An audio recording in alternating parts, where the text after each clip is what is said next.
Bienvenue dans ce reportage spécial consacré à Heinrich Himmler, l'une des figures les plus influentes du régime nazi dirigé par Adolf Hitler. Himmler, souvent décrit comme l'architecte de l'horreur nazie, a joué un rôle central dans la mise en œuvre des politiques répressives et génocidaires du Troisième Reich. De son ascension au sein du NSDAP à sa gestion impitoyable de la SS et de la Gestapo, nous allons explorer en profondeur son rôle et son impact pendant l'une des périodes les plus sombres de l'histoire moderne. Jeunesse et ascension. Heinrich Himmler est né le 7 octobre 1900 à Munich, en Bavière. Issu d'une famille catholique conservatrice, il a grandi dans un environnement marqué par le nationalisme allemand et le mécontentement après la défaite allemande de la Première Guerre mondiale. Himmler, après avoir étudié l'agriculture, s'engagea dans des cercles nationalistes et antisémites, rejoignant finalement le NSDAP en 1923. Sa loyauté sans faille envers Hitler et ses compétences organisationnelles lui valurent rapidement la reconnaissance au sein du parti. Chef de la SS. En 1929, Himmler fut nommé chef de la Schutzstaffel, SS, une organisation initialement créée comme garde personnelle d'Hitler, mais qui sous sa direction devint une force paramilitaire redoutée.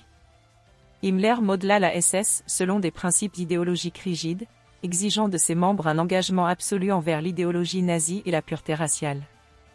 Sous sa direction, la SS s'étendit pour inclure diverses branches, telles que les unités de combat, Waffen-SS, et les services de renseignement. La Gestapo et la répression intérieure. En tant que chef de la Gestapo, Geheimstaatspolizei, la police secrète nazie, Himmler fut chargé de la répression intérieure et de l'élimination de toute opposition au régime. À travers la Gestapo, des milliers d'opposants politiques, de résistants et de minorités ethniques furent persécutés, arrêtés et souvent exécutés. La Gestapo devint l'un des instruments de terreur les plus efficaces du régime nazi, utilisant la torture et l'intimidation pour maintenir la suprématie du parti. L'Holocauste est la solution finale. Le nom de Himmler est indissociable de l'Holocauste, le génocide systématique des Juifs d'Europe. En tant que chef de la SS et responsable direct de la politique raciale nazie, Himmler fut l'un des principaux architectes de la solution finale. À travers les conférences de Wannsee en janvier 1942, Himmler coordonna l'organisation logistique de l'extermination des Juifs dans les camps de concentration et d'extermination. Cette politique entraîna la mort de millions de personnes innocentes, dans ce que Himmler justifiait comme une purification nécessaire pour l'Allemagne nazie. La fin du régime et le suicide. À mesure que la défaite allemande devenait inévitable, Himmler tenta de négocier secrètement avec les Alliés, envisageant même une reddition conditionnelle pour lui-même et ses associés. Cependant, ces manœuvres furent découvertes par les nazis restant fidèles à Hitler. Après la mort d'Hitler en avril 1945 et la capitulation de l'Allemagne en mai 1945, Himmler fut capturé par les forces alliées. Cependant, avant d'être jugé pour ses crimes de guerre et crimes contre l'humanité, il se suicida le 23 mai 1945 en avalant une capsule de cyanure, échappant ainsi à la justice. Héritage et mémoire.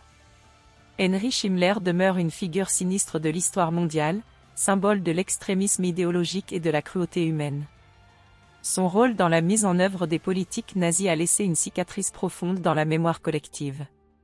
En examinant son parcours, nous sommes confrontés à la réalité terrifiante de ce que l'homme est capable de faire au nom de l'idéologie et du pouvoir absolu. Conclusion.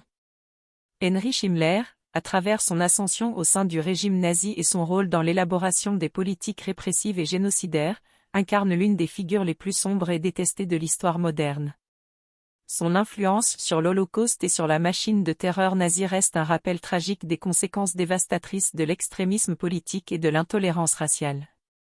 Le souvenir de ces actions et de leur impact sur des millions de vies demeure crucial pour préserver la mémoire collective et éviter que de telles horreurs ne se reproduisent à l'avenir. Dites-nous ce que vous en pensez en commentaire. Abonnez-vous à notre chaîne pour plus de vidéos.